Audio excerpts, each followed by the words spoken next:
यह कहानी है एक सन्यासी की। सन्यासी वह होता है जो अपना सब कुछ त्याग कर सिर्फ एक चीज को अपना लक्ष्य बना लेता है। कोई भी व्यक्ति सन्यासी बेवजह नहीं बनता। सन्यासी बनने के पीछे एक बहुत बड़ी वजह होती है। उस व्यक्ति के सन्यासी बनने के पीछे भी एक बहुत बड़ी वजह थी। सन्यासी बनने से पहले उस व्यक्ति के मन ने उस व्यक्ति से बहुत से गलत कार्य करवाए थे, बहुत से पाप करवाए थे। उस व्यक्ति का मन उसका मालिक बन चुका था और वह अपने मन का गुलाम। जीवन के हर सुख, आराम और ऐश्वर्य प्राप्ति के बाद भी उस व्यक्ति के मन में अथाह पीड़ा थी और यही मानसिक पीड़ा उसे सन्यासी बना देती है। सन्यासी बनने के बाद वह व्यक्ति सांसारिक दुनिया से दूर हो जाता है, जंगल में रहने चला जाता है, ध्यान करता है, तरह तरह की साधनाएं और अभ्यास करता है, भिक्षा मांगकर भोजन करता है, एकांत और मौन का अभ्यास करता है। लेकिन फिर भी उस व्यक्ति का मन शांत नहीं होता। वह अंदर से बेचैन और परेशान ही रहता है। यहाँ एक बात समझने वाली है कि ध्यान या किसी भी साधना का जो शुरुआती बिंदु है, उसकी शुरुआत ही तभी की जा सकती है जब हमारा मन शांत हो, जब हमारा मन हमारी सुनता हो।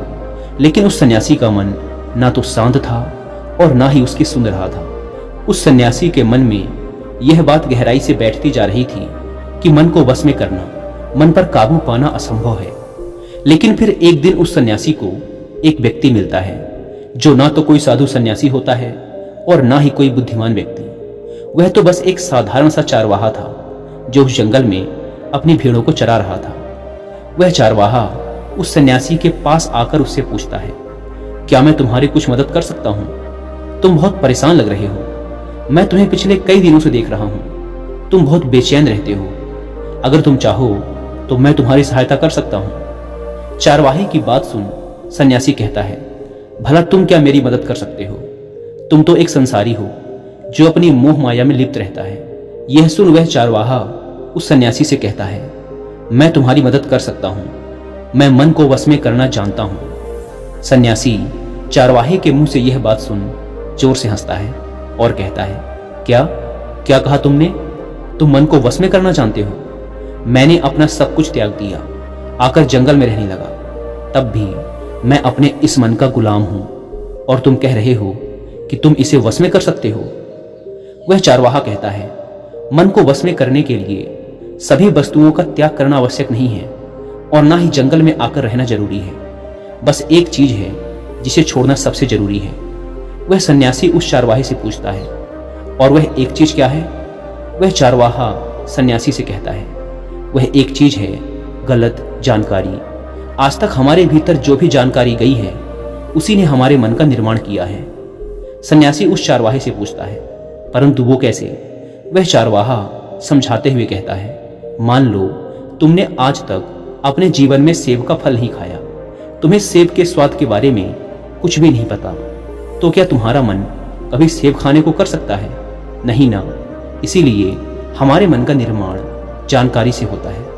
वह सन्यासी उस चारवाहे की बात से प्रभावित हो जाता है और उससे कहता है, क्या आप इस बारे में मुझे और विस्तार से समझा सकते हैं? वह चारवाहा उस सन्यासी से कहता है, अगर तुम अपने मन को वश में करना चाहते हो तो अब मेरी बातों को ध्यान से सुनना। तुम अपने मन को वश में केवल तभी कर सकते हो जब तुम अपने मन की जड़ों को देख पाओगे। मन का निर्माण जानकारी से होता है और हमारे शरीर में जानकारी के 5 प्रवेश द्वार होते हैं। पहला, आंख। हम अपनी आंखों से जो कुछ भी देखते हैं, अच्छा या बुरा, वो सब हमारे मन की याददाश्त में इकट्ठा होता रहता है। दूसरा, कान। हमारे कान जो कुछ भी सुनते हैं वह भी हमारे मन में बीज के रूप में बो दिया जाता है। तीसरा, जीभ। जिस भी चीज का स्वाद हम एक बार ले लेते हैं वह हमारे मन की याददाश्त में अंकित हो जाता है। चौथा है नाक। जो भी हम एक बार सूंघ लेते हैं, खुशबू या बदबू, वो सभी हमारे मन में दर्ज हो जाती हैं। और पांचवा है त्वचा। जिस भी चीज को हम एक बार छू लेते हैं, स्पर्श कर लेते हैं, उसकी याददाश्त हमारे मन में कहीं ना कहीं अंकित हो जाती है। इन 5 शारीरिक दरवाजों से जो भी जानकारी हमारे अंदर जाती है वह जानकारी बीजों के रूप में जमा हो जाती है और धीरे धीरे वृक्ष बनती है।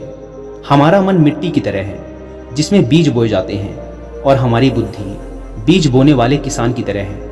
अगर हमारी बुद्धि गलत जानकारी के बीजों को सही जानकारी के बीज समझकर बो देगी तो जब भविष्य में वह बीज वृक्ष बनेगा तो वह खराब फल ही देगा। तुम्हारा मन तुम्हारे वश में इसीलिए नहीं है क्योंकि तुमने पहले से ही अपने मन में बहुत सारे गलत बीज बो रखे हैं और अब वो बीज बड़े वृक्ष बन चुके हैं।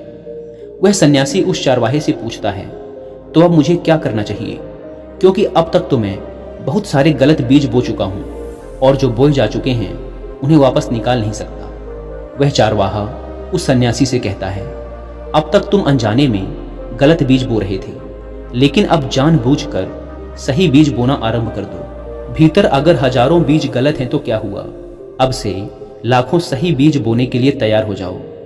तुम्हें बस पूरे दिन इस बात पर ध्यान देना है कि इन पांचों द्वारों से तुम्हारे भीतर क्या जानकारी जा रही है और जो जानकारी जा रही है वो सही भी है या नहीं।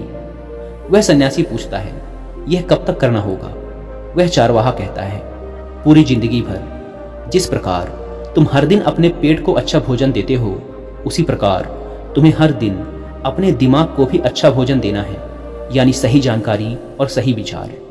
जीवन में हर दिन हर पल तुम्हें सिर्फ दो विकल्प मिलेंगे, जिसमें से एक विकल्प तुम्हारे लिए सही होगा और दूसरा गलत, लेकिन तुम्हें हर बार सही विकल्प का ही चुनाव करना है। हमेशा याद रखना, सही विकल्प का चुनाव करते समय तुम्हारे भीतर पीड़ा पैदा हो सकती है, लेकिन वह पीड़ा सिर्फ कुछ समय ही रहेगी। इसीलिए चाहे तुम्हारे अंदर कितनी ही पीड़ा क्यों ना हो, तुम्हें हर बार सही का ही चुनाव करना है। जितनी बार तुम सही चुनोगे उतनी बार तुम अपने अंदर एक सही बीज बोओगे, और जिस दिन तुम्हारे अंदर के सही बीजों की संख्या गलत बीजों की संख्या से अधिक हो जाएगी, उस दिन तुम्हारा मन तुम्हारे बस में होगा।